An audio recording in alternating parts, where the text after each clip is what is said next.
Two Saudi companies to produce Turkish drones.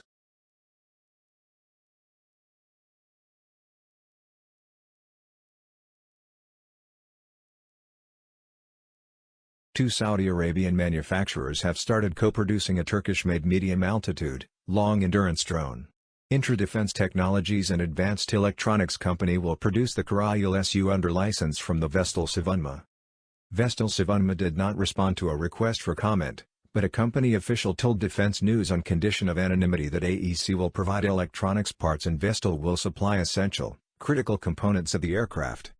Turkish President Recep Tayyip Erdogan confirmed on March 16 that there was Saudi demand for Turkish armed drones, without elaborating.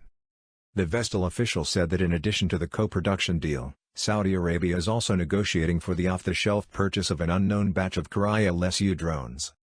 This deal dates back to the 2017 Dubai Air Show where Saudis wanted to pen both direct purchase and co-production contracts, said Anil Sahin, a Turkish defense analyst.